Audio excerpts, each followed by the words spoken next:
Good morning, students.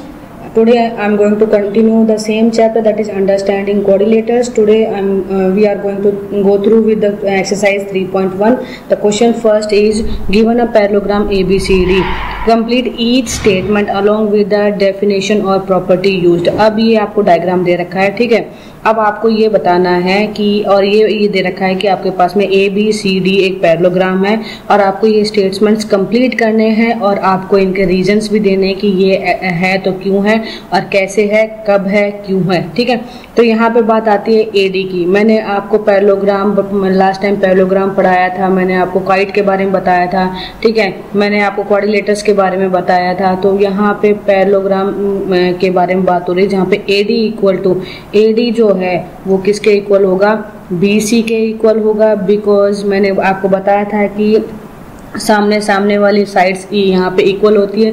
जैसे इसमें ये जो साइड है ये इसके इक्वल है और ये वाली साइड जो है वो इसके इक्वल है, ठीक है।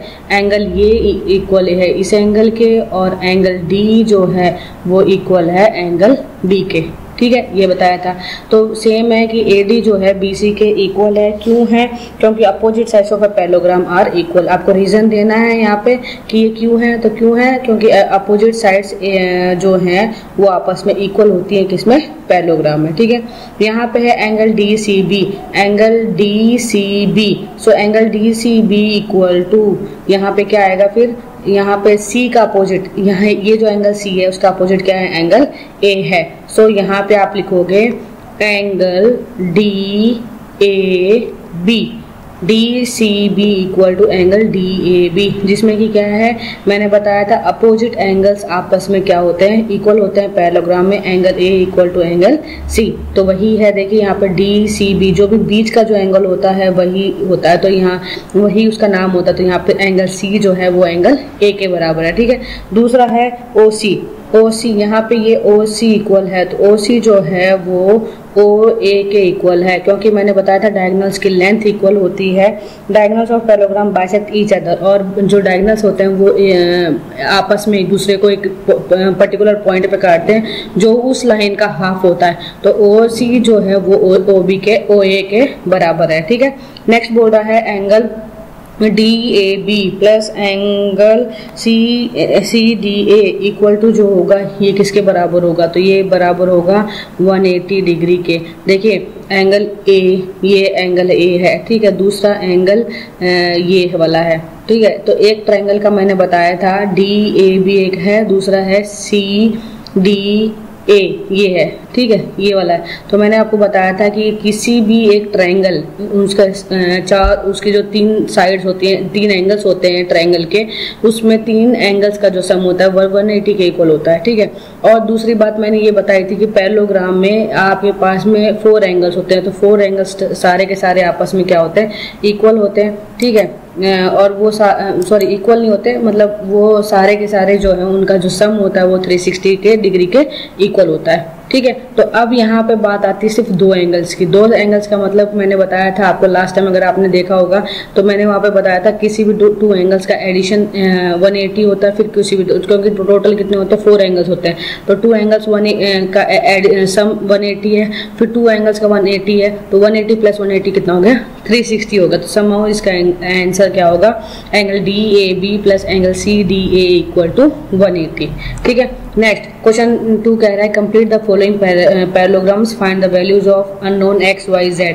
अब आपको क्या करना है, x y z की वैल्यू फाइंड आउट करनी है। अभी देखिए मैंने बताया था कि आप सामने वाले एंगल्स इक्वल होते हैं, तो अगर ये 100 है तो ये भी 100 होगा और ये z जो है वो x के इक्वल होगा, ठीक है। इसको करने के लिए आप सबसे सिंपल तरीका आपके पास में एक ही है, वो क्या है, क्योंकि देखिए यहाँ पे y जो आपका जो y आ गया वो कितना आ गया आपके पास में 100 आ गया, क्योंकि अपोजिट एंगल्स इक्वल होते हैं, ठीक है। 100 डिग्री हो गया, ठीक है। दूसरी बात आती है कि अगर मैं ऐड करूं कि y प्लस z, तो वो दोनों क्या बनाते हैं, दोनों एक स्ट्रेट लाइन पे, तो दोनों का एंगल का सम क्या होता है, 180 होता है, ठीक है। तो z इक्वल टू कितना होगा 180 डिग्री माइनस वाई। सो 180 डिग्री माइनस 100 अगर मैं करती हूँ तो मेरे पास आंसर आता है 80। सो अगर z 80 है आपका, ठीक है, z आपका 80 है तो ऑब्वियसली x भी आपका क्या होगा, इक्वल होगा। So x equal to z equal to 80 degree आपका क्वेश्चन हो गया। समझ आ रहा है आपको? ठीक है, आपको ये क्वेश्चन सॉल्व हो गया। यहाँ पे नेक्स्ट क्वेश्चन कहता है कि आपके पास में ये क्वेश्चन है, ठीक है, अब आपको इसको सॉल्व करना है। इसको सॉल्व करने के लिए पहले क्या कीजिए, सेम वही चीज़ है कि कोई भी एक एंगल दो, या तो 50 और y कंसिडर कर लीजिए या 50 और x कंसिडर कर लीजिए, जो आपको सूटेबल लगता है वो आप कंसिडर कर लीजिए। और आपको पता है कि ये अगर 50 है तो ये यहाँ का जो एंगल होगा वो भी कितना होगा, 50 डिग्री होगा। ठीक है, तो z तो नॉर्मल आ जाएगा कि z क्या, एक्सटीरियर एंगल। एक्सटीरियर एंगल निकालने के लिए क्या होता है कि हम इंटीरियर एंगल को 180 में अगर माइनस करते हैं तो हमारा जो आंसर है वो हमें क्या आ जाएगा, हमारा एक्सटीरियर एंगल z आ जाएगा। तो z हो गया हमारा 130। ठीक है, अब यहाँ पे बात आती है इन दोनों की, तो यहाँ पे आप ऐसे लिख लीजिए 5y प्लस 50 इक्वल टू 180। ठीक है, तो y इक्वल टू कितना हो गया, 180 माइनस 50। So answer is 130। ठीक है, और y जो है वो किसके इक्वल है, z के इक्वल, x के इक्वल है। So y equal to x equal to 130। तो x की वैल्यू भी कितनी हो गई, 130 हो गई। ठीक है, नेक्स्ट क्वेश्चन आइए। नेक्स्ट क्वेश्चन पे यहाँ पे बोल रहा है कि आपको यहाँ पे भी वही x y z की वैल्यू फाइंड आउट करनी है, जिसमें कि आपके पास में यहाँ क्या दे रखा है, ये जो x है, ठीक है, ये x देखिए स्ट्रेट लाइन है, तो ऑब्वियसली x जो होगा वो कितने डिग्री का होगा, 90 डिग्री का होगा। तो x जो होगा वो आपका क्या हो गया, 90 डिग्री हो गया। और आपके पास में ये ट्रायंगल है जिसमें ये x है, ये y है और ये 30 डिग्री है। सो आप क्या कर सकते हो, बताइए आपको किसी भी एक एंगल के तीनों एंगल होगा, एक ट्रायंगल के तीन एंगल होते हैं, तीनों के सम क्या होता है, 180 होता है। So what you have to do is y plus x plus 30 equal to 180.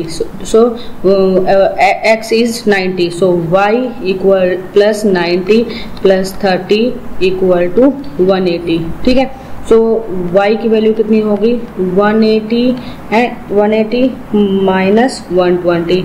सो आपकी जो वैल्यू आ गई वो कितनी आ गई, 60 आ गई। तो y जो आपके आ गया वो कितना आ गया, 60 डिग्री आ गया। अब आपको पता है कि y जो है वो z के इक्वल है। सो इसका आंसर भी क्या होगा, 60 डिग्री होगा।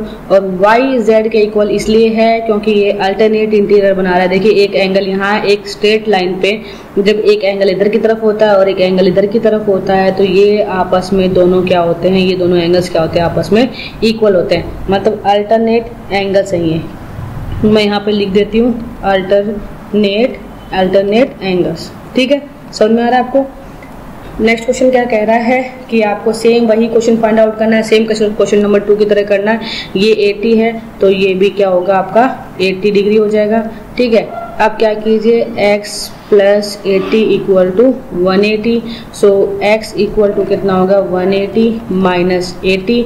सो x की वैल्यू आ गई आपकी 100। तो x की 100 आ गई तो ये भी आपकी क्या होगी, 100 होगी। ठीक है, तो z की फाइंड आउट करने के लिए क्या करेंगे आप, एक्सटीरियर 180 में से इंटीरियर एंगल को माइनस कर देंगे तो आपको क्या मिल जाएगा, एक्सटीरियर एंगल, जो कि आपका क्या है 80 डिग्री है। समझ में आ रहा है आपको? नेक्स्ट क्वेश्चन देखिए। नेक्स्ट क्वेश्चन में क्या कह रहा है कि आपके पास में एक ट्रायंगल है जिसमें आपके पास में ये देखिए यहाँ पे आपको दे रखा है ये 112 है, तो ऑब्वियसली y भी कितना होगा आपका 112 डिग्री होगा। ठीक है, अब आपके पास एक ट्रायंगल में y पता है, x ये एंगल पता है और x निकाल लोगे तो क्या करना है, वही करना है आपको, x plus Y plus 40 equal to 180, जिसमें कि आपकी y भी जो है वो आपको पता है कि so x plus 112 plus 40 equal to 180। ठीक है, सो x प्लस 112 प्लस 40 कितना होता है, 152 होता है। ठीक है, और ये हो गया 180। सो x इक्वल टू कितना हो गया, 180 माइनस 152, तो इसका आंसर होता है 28 डिग्री होता है। ठीक है, समझ में आ रहा है। अब आपको क्या बोल रहा है कि आपके पास में क्या आ गया, x की वैल्यू आ गई और x जो है वो किसके इक्वल है, x जो है वो z के इक्वल है, क्योंकि x और z क्या है, अल्टरनेट इंटीरियर एंगल है, मतलब एक ही लाइन पे आगे पीछे हैं, इसीलिए ये अल्टरनेट इंटीरियर एंगल्स हैं, तो ये दोनों आपस में इक्वल हैं, इसलिए z की वैल्यू कितनी होगी, 28 डिग्री होगी। ठीक है, नेक्स्ट समझ में आ रहा है आपको। नेक्स्ट क्वेश्चन नंबर 3 कह रहा है can a quadrilateral ABCD be a parallelogram, क्या ABCD एक पैरेललोग्राम है, एक क्वाड्रिलेटर ABCD एक पैरेललोग्राम हो सकता है। तो आपके पास ये कंडीशन दे रखे, आपको बताना है कि हो सकते हैं कि नहीं हो सकते, ये आप अपने आप कीजिएगा। ठीक है, सारे क्वेश्चंस की यहाँ पे स्पेस नहीं है, नहीं हो पाएंगे, आप करिएगा खुद, प्रॉपर्टीज पढ़िएगा क्वाड्रिलेटर क्या होती है, फिर उसके बाद पैरेललोग्राम की प्रॉपर्टीज पढ़िएगा, उसके बाद में देखिएगा ये चीज़ है कि नहीं है। बट मैं आपको बता देती हूँ कि ये चीज़ नहीं पॉसिबल है यहाँ पे, क्योंकि कहीं ना कहीं यहाँ पे जो AD है वो BC के इक्वल है, और AD जो BC के यहाँ पे 4 सेंटीमीटर, तो यहाँ पे 4 सेंटीमीटर आना चाहिए था, बट यहाँ पे 4 सेंटीमीटर, ये 4.4 सेंटीमीटर, तो ये कहीं ना कहीं ये पैरेललोग्राम नहीं है। ठीक है, नेक्स्ट क्वेश्चन 4 कह रहा है draw a rough figure of a quadrilateral that is not a parallelogram but has exactly 2 opposite angles of a equal measurement. अब आपके पास में यहाँ पे एक आपको रफ स्केच बनाना है ऑफ अ क्वाड्रिलेटर, किसी भी क्वाड्रिलेटर का रफ स्केच बनाना है, जिसमें ये बताना है आपको कि it is not a parallelogram, वो पैरेललोग्राम नहीं है, but has exactly 2 opposite angles of equal measurement, पर उसकी जो इक्वल अपोजिट एंगल्स हैं वो क्या है, इक्वल है। तो आप इसके लिए क्या करोगे, एक काइट बनाओगे।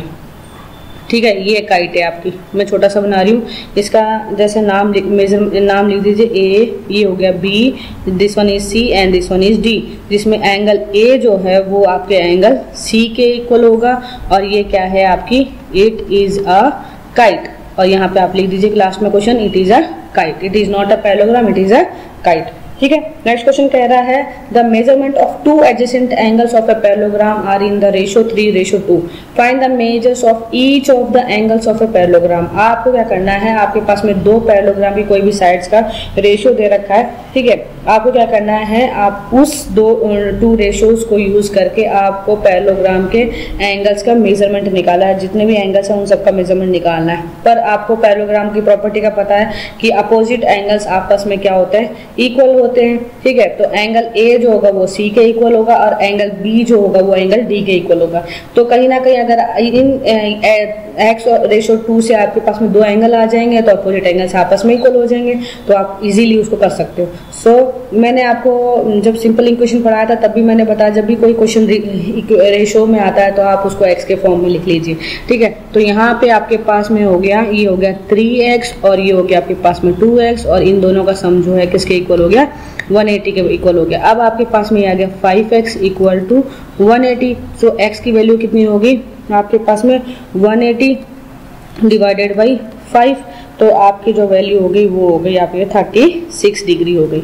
ठीक है, अब 3x है तो आपको क्या करना है, 3 मल्टीप्लाई बाई 36, तो आपका जो आंसर आता है वो आता है 108 डिग्री आता है। ठीक है, और दूसरा आपके पास में 2x, तो मीन्स किया होगा 2 इंटू 36, तो आपके पास हो गया 72 डिग्री। अब आपको क्या पता है कि एंगल A जो है वो एंगल C के इक्वल है। ठीक है, और एंगल B जो है वो एंगल D के इक्वल है, तो angle A equal to angle C, तो 72 डिग्री लिख लीजिए, और ये हो गया 108 डिग्री, इसका आंसर हो गया। समझ में आ रहा है आपको। ठीक है, नेक्स्ट क्वेश्चन कह रहा है 2 adjacent angles of a parallelogram have equal measurements, find the measure of each of the angles of the parallelogram.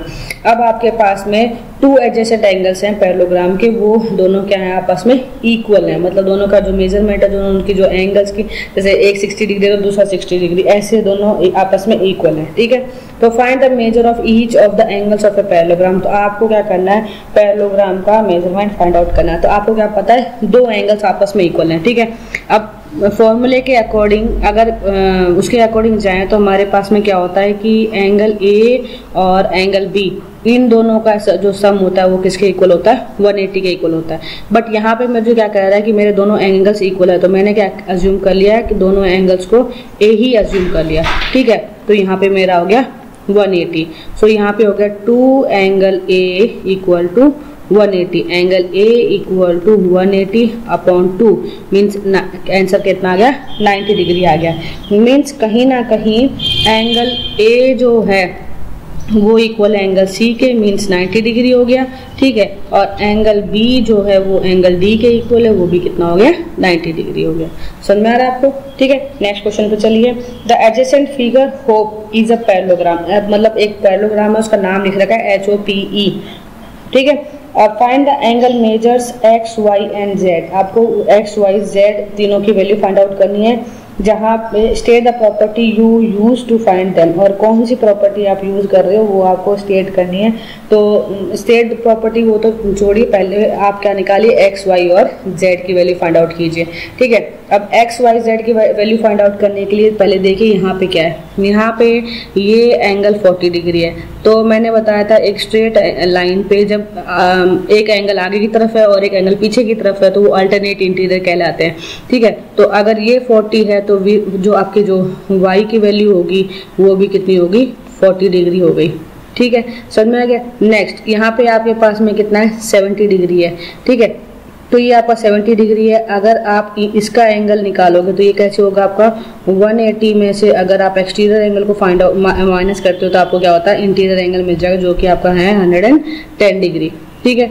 अब आपके पास में y है और ये एंगल आपको z निकालना है, तो आप इजीली निकाल सकते हैं, ठीक है। सो आपको निकालने के लिए क्या करना है, y plus z plus 110 degree equal to 180, ठीक है। तो जिसमें कि मेरे पास में y भी कितना है, 40 degree plus z plus 110 equal to 180। So ये हो जाएगा z plus 150 equal to 180। So z equal to 180 minus 150। So x की वैल्यू आ गई कितनी, 30, z की वैल्यू आ गई कितनी, 30 डिग्री, ठीक है। अब आपके पास में z की वैल्यू आ गई 30, तो आप आराम से, और ये आपके पास z हो गया, y मैंने निकाल दी। और अगर ये जो एंगल है ये आपका 110 है तो x भी आपका कितना होगा, 110। तो आपका यहाँ पे ये हो गया, आपका x जो हो गया वो हो गया 110 डिग्री, ठीक है। नेक्स्ट चलिए, नेक्स्ट क्वेश्चन कह रहा है find the following figures guns runs are parallelograms, find x and y। अब आपके पास में ये एक फिगर दिया हुआ है और एक आपके पास में ये फिगर दिया है, इसका नाम है GUNS गन्स और ये है RUNS रन्स। तो आपके पास में इन दोनों की आपको क्या निकालनी है, x और y की वैल्यू निकालनी है। पैरेललोग्राम में मैंने बताया था कि हमेशा आमने सामने वाली लाइन इक्वल होती है, ये लाइन इसके इक्वल है और ये जो लाइन है वो इसके इक्वल है, ठीक है। इसमें भी सेम वही है, ये लाइन इसके इक्वल है और ये जो लाइन है वो इसके इक्वल है, ठीक है। अब देखिए इसको करने के लिए बहुत सिंपल तरीका है, बहुत इजी क्वेश्चन है ये। 3x जो है वो किसके इक्वल है, 18 के इक्वल है। So x equal to 18 divided by 3, तो x की वैल्यू कितनी आ गई, 6 आ गई, ठीक है। नेक्स्ट चलिए, नेक्स्ट यहाँ पे आपका नेक्स्ट क्वेश्चन है 3y minus 1 equal to 26। So 3y equal to 26 plus 1, so 3y equal to 27। So y equal to 27 upon 3 means आपकी वैल्यू आ गई 9। तो x आ गया 6 और y आ गई 9, ठीक है। नेक्स्ट क्वेश्चन चलिए, नेक्स्ट क्वेश्चन पे सेम वही चीज़ है, आपके पास में क्या दिया हुआ है यहाँ पे y प्लस 7 जो है वो इक्वल है आपके 20 के। सो y इक्वल टू क्या करेंगे, 20 में से माइनस 7 करेंगे तो आपके पास आंसर आ जाएगा 13, ठीक है। तो y की वैल्यू आ गई 13। नेक्स्ट है आपके पास में x plus Y equal to 16, जिसमें कि x प्लस वाई जो है आपके पास 13 है और ये हो गया 16। सो x इक्वल टू कितना होगा, 16 माइनस 13। तो x की वैल्यू कितनी आ गई, 3। तो x की वैल्यू, y की वैल्यू आ गई 13, x की वैल्यू आ गई 3, ठीक है। नेक्स्ट क्वेश्चन चलिए, नेक्स्ट क्वेश्चन क्या कह रहा है कि in the above figure both risk and club are parallelograms. अब आपके पास में ये दो फिगर है जिसमें कि इसमें दो पैरेललोग्राम हैं, दोनों आपस में एक दूसरे के टच हो रखे, दोनों इंटरसेक्ट करके एक ही फिगर में दो पैरेललोग्राम्स बना रखे हैं, ठीक है। अब आपको फाइंड आउट करना है, find the value of x। आपको क्या निकालने, x की वैल्यू फाइंड आउट करनी है। देखिए यहाँ पे ये देखिए RISK, ये एक पैरेललोग्राम है, दूसरा है CLUE, क्लू, ये आपका एक एंगल है, ठीक है। अब आपको इनको यूज करके आपको क्या करना है, इनकी वैल्यू फाइंड आउट करनी है। ठीक है। अब आपको फाइंड आउट करने के लिए सबसे सिंपल तरीका आपके पास में क्या है कि देखिए मैंने मान लीजिए कि ये जो पॉइंट है मेरा, ठीक है, ये जो इंटरसेक्शन वाला पॉइंट है जहाँ पे ये दोनों लाइन आपस में मीट कर रही है, मैंने इसको आंसर इसको लिख दिया 0 ओ, ठीक है। और यहाँ पे मैंने मान लिया एंगल 1 और ये हो गया मेरा एंगल 2, ठीक है। अब आप मेरे को इसको क्वेश्चन को सॉल्व करना है, तो जिसमें मुझे क्या पता है जो एंगल 1 है वो इक्वल है एंगल L के, और एंगल ये हो गया 70 डिग्री हो गया, ठीक है। यहाँ पे अपोजिट साइड्स, क्योंकि अपोजिट ये पैरेललोग्राम है तो इसकी ये दोनों साइडें क्या होंगी, इक्वल होंगी, ठीक है। दूसरा अब मेरे पास में क्या है, अगर मैं करती हूँ दूसरा तो K plus angle 2 equal to 180 degree. इसको अगर मैं इस पैरेललोग्राम को यूज करती हूँ तो इसमें K जो है मेरा, K और ये मेरे दोनों आपस में इक्वल होंगे। सो K की वैल्यू फाइंड आउट करनी, सॉरी K की वैल्यू मेरे पास दी हुई है 120 plus angle 2 equal to 180। So angle 2 equal to 180 minus 120। So angle 2 जो आ गया वो आपके पास में कितना आ गया, 60 डिग्री आ गया, ठीक है। नेक्स्ट चलिए, नेक्स्ट अब आपके पास में एक ट्रायंगल कंसीडर कीजिए। मान लीजिए एक ट्रायंगल है आपके पास में, इन ट्रायंगल OES, एक ट्रायंगल है आपके पास OES, ये एक ट्रायंगल है जिसमें आपके पास 1 और 2 के दोनों की वैल्यू फाइंड आउट होगी और आपको x की वैल्यू फाइंड आउट करनी है। तो angle x plus angle 1 plus angle 2 equal to, एक ट्रायंगल के 3 एंगल्स का सम होता है 180 डिग्री, ठीक है। अब इसको करना है तो x की वैल्यू फाइंड आउट करनी है आपको, ठीक है। ये आपका एंगल 1 है तो, और एंगल 1 जो है आपका वो है 70 डिग्री, एंगल 2 जो है आपका वो है 60 डिग्री, और आपके पास में ये जो है उसका सम जो है वो है 180। सो x इक्वल टू कितना हो गया, 180 माइनस 130 आपका हो गया। सो x इक्वल टू कितना आ गया, ये आ गया 50 डिग्री। तो x की वैल्यू फाइंड आउट होगी आपकी 50 डिग्री, ठीक है। नेक्स्ट चलिए, नेक्स्ट कह रहा है explain how this figure is a trapezium. अब आपको एक्सप्लेन करना है कि ये जो फिगर आपको दी हुई है, मतलब फिगर 3.32, ठीक है, तो ये ट्रेपेजियम है, बोलता है ट्रेपेजियम है। Which of its 2 sides are parallel. अब इसमें से कौन सी इसकी 2 साइड्स इक्वल हैं, वो भी आप पैरेलल हैं, वो आपको बताना है। तो इसको करने के लिए सेम चीज़ है, बहुत सिंपल तरीका है, कुछ नहीं है इसमें करने के लिए। सिर्फ आपको ये ध्यान रखना है कि इसमें देखिए ट्रेपेजियम में ये जो KL लाइन है वो ML के M और N के पैरेलल है। यहाँ पे कुछ भी चीज़ इक्वल नहीं होती, यहाँ पे सिर्फ चीज़ें पैरेलल होती हैं, ठीक है। तो जिसमें कि क्या है कि मेरे पास में एंगल M जो है और एंगल N, वो दोनों स्ट्रेट लाइन पे हैं, तो उनका जो सम है वो क्या है, 180 है, ठीक है। जहाँ पे M जो है मुझे कितना दे रखा है, 100 डिग्री दे रखा है, और N इक्वल टू 180 डिग्री हो गया, ठीक है। So angle N equal to 180 minus 100, कितना आ गया, माइनस 100। तो एंगल N जो है वो आ गया 60 डिग्री, सॉरी 80 डिग्री है ना, तो 80 डिग्री आ गया जिसमें। और दूसरा क्या है, जो KL है वो पैरेलल है किसके, MN के पैरेलल है, ठीक है। तो इससे क्या फाइंड आउट करें, therefore KLMN is a trapezium. तो ये जो हो गया वो क्या हो गया, आपका ट्रेपेजियम हो गया। समझ में आ रहा है आपको, ठीक है। बहुत सिंपल है, कुछ नहीं है। M और N एक स्ट्रेट लाइन पे है जिसमें M की वैल्यू आपको 100 डिग्री दे रखी है। आपको क्या करना है, उन दोनों का सम जो होता है 180 होता है, तो कहीं ना कहीं आप उसको प्रोसेस को यूज करके N की वैल्यू फाइंड आउट कर लोगे, ठीक है। तो N की वैल्यू कितनी आ गई आपके पास में, 80 आ गई। और जो KL है वो पैरेलल है MN के, तो KLMN इज क्या हो गया, ट्रेपेजियम हो गया, ठीक है। नेक्स्ट क्वेश्चन कह रहा है फाइंड एंगल C। आपको एंगल C फाइंड आउट करना है जिसमें कि AB जो है वो CD के पैरेलल है।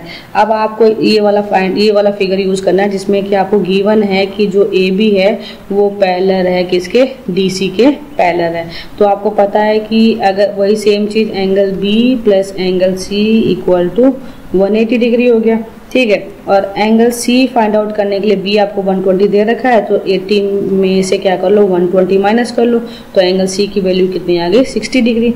और यही आपको फाइंड आउट करनी थी, मतलब क्या, M angle C equal to 60 degree आपको फाइंड आउट करना था, ठीक है। नेक्स्ट चलिए, नेक्स्ट क्वेश्चन कह रहा है find the measures of angle P। आपको एंगल P का मेजर फाइंड आउट करना है, ठीक है। एंगल P और S, सॉरी मेजर दोनों पी और एस दोनों का फाइंड आउट करना है, जिसमें कि एस पी जो है वो पैरेलल है आर क्यू के, और आपको ये फिगर 3.34 फिगर यूज़ करनी है।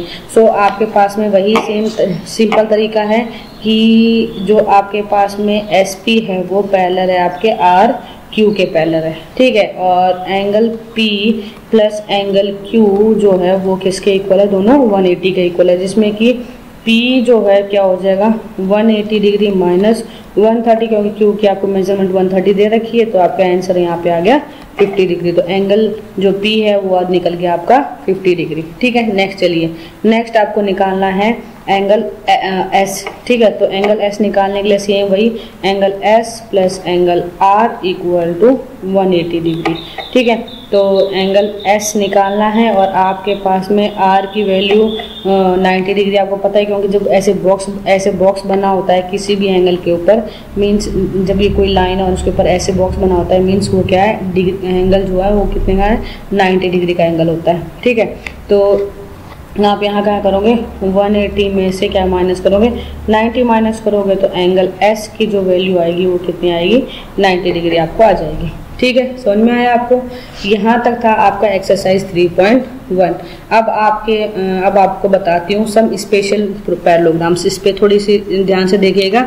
अब स्पेशल पैरेललोग्राम्स पढ़ाते हैं कि कौन कौन से टाइप के स्पेशल पैरेललोग्राम्स होते हैं। तो पहला होता है रोम्बस, फिर होता है स्क्वायर एंड फिर होता है रेक्टेंगल। 3 तरह के आपके स्पेशल पैरेललोग्राम्स होते हैं। स्क्वायर और रेक्टेंगल के बारे में आप जानते हैं कि स्क्वायर की चारों साइडें इक्वल होती हैं और रेक्टेंगल में कहीं ना कहीं आपके दो आपस में सामने वाली लाइंस आपकी क्या होती है, इक्वल होती हैं। बट दूसरी एक चीज और है कि स्क्वायर के चारों एंगल्स क्या होते हैं, इक्वल होते हैं। तो चारों एंगल जो होते हैं वो कितने डिग्री के होते हैं, 90 डिग्री के होते हैं, ठीक है। तो रोम्बस जो होता है वो कहीं ना कहीं एक स्क्वायर होता है। हम स्क्वायर को रोम्बस नहीं कह सकते, बट हम रोम्बस को स्क्वायर कह सकते हैं, क्योंकि रोम्बस भी के जो स्क्वायर की प्रॉपर्टी है उसमें से कुछ प्रॉपर्टी रोम्बस में भी होती है। जैसे कि मैंने बताया था स्क्वायर में चारों साइडें इक्वल होती हैं, तो कहीं ना कहीं रोम्बस की भी चारों साइडें इक्वल होती हैं। बट स्क्वायर में सारे एंगल्स, हर एक एंगल, ईच एंगल जो होगा वो 90 डिग्री का होगा। मीन्स आपके पास में 4 एंगल्स हैं, तो आपके पास वो जो सारों एंगल्स का जो सम है वो हर एक एंगल का सम जो है वो हर एक एंगल जो है वो 90 डिग्री का है। बट रोम्बस में जरूरी नहीं है कि हर एक एंगल 90 डिग्री का हो, ठीक है। इसलिए हम रोम्बस को स्क्वायर कह सकते हैं, पर स्क्वायर को हम रोम्बस नहीं कह सकते, ठीक है। अब आपको मैंने बता दिया इसके बारे में, ठीक है। तो अब मैं आपको नेक्स्ट क्लास में बताती हूँ कि रोम्बस, स्क्वायर, रेक्टेंगल, इनके सबकी प्रॉपर्टीज और उन पे बेस्ड क्वेश्चंस भी मैं अगले क्लास में करवाती हूँ। तब तक आप ये एक्सरसाइज 3.3 को रिवाइज कीजिएगा, और मैंने कुछ थोड़ा बहुत रोम्बस के लिए इनके लिए तो नेक्स्ट क्लास में आप इसको पढ़ के और फिर बैठिएगा, उसके बाद में आपको और जल्दी क्लियर समझ में आएगा, ठीक है। See you in the next class.